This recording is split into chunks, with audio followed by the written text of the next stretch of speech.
Jungle.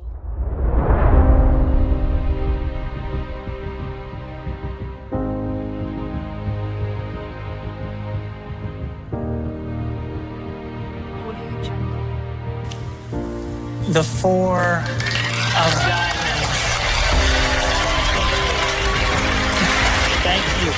But I said that this was a trick not for the eyes, but for the mind. You see, there is no deck of cards. This is completely for your mind. I was doing a show recently and somebody says right in the middle of the show, hey, when you're done with that trick, can you do a trick for this guy? And I thought, it's a weird thing to say because I'm doing magic for everybody. And he said, no, you don't understand. This gentleman's blind. And I thought, whoa, that's really heavy, right? Because everything that I do, everything magicians do is for the eyes. It's visual. But if he can't see, I have to fool his mind. So right on the spot, I thought of something and I did it, and I'm going to show that to you right now. So can I use you for this? Do you mind? Yes. All right, so assuming that you weren't able to see, I couldn't say pick a card because you wouldn't be able to see which one you picked. And I couldn't even say to you, here, take this deck of cards and take anyone out you want, because even if you could feel it, you couldn't see which one that you got. So I have a perfect way of doing this. You right or left-handed? Left-handed. So hold out your right hand, put your other hand on top. You have 52 possibilities between your hands. In a moment, I want you to think of one. Not yet. I want you to do it like this. First, think of the number. You got a number? Yes. And then think of the suit. So now you can think of them together or separately. You got it? Yes, sir. And what's your name? Ben. Ben. We got a perfect situation. Ben is thinking of a card. He didn't have to say it. He didn't have to pick it. He didn't have to reach into a deck. But we have a problem. We got 50, 60 people watching. Only Ben knows what the card is. All of you need to know what the card is, or I can't fool your mind. So here's what I'll do. I'll blindfold myself, and I'll turn away. And when I do, everybody stare at Ben's hands. I've got a way of coding the card in his mind to all of you where he doesn't have to say a word. Here's how it's going to work.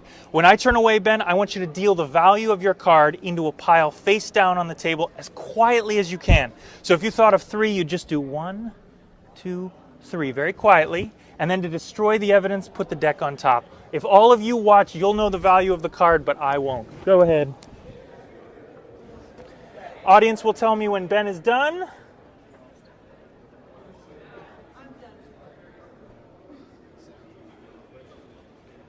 Ben's done. All right.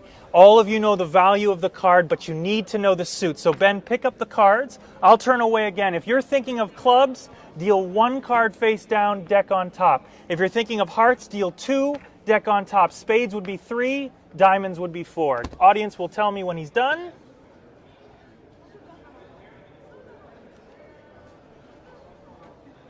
Done. Perfect.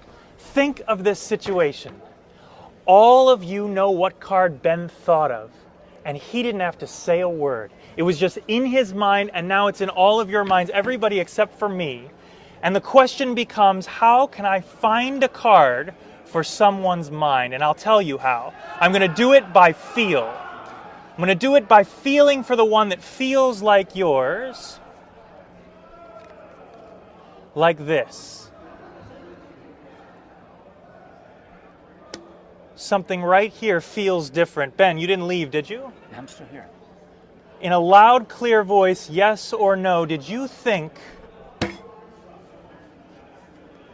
of the 7 of spades? Yes.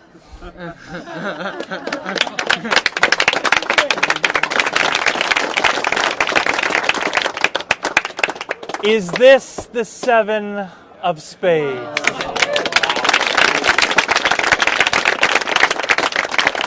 But you see, that's a trick for your eyes. And this is a trick for your mind. There is no 7 of spades. Truly no 7 of spades. Take a look at the cards. You can take a look.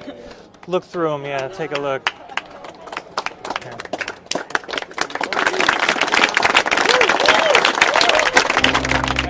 I think I can say it without giving anything away. I absolutely did not do a deck switch. You did not do a deck switch?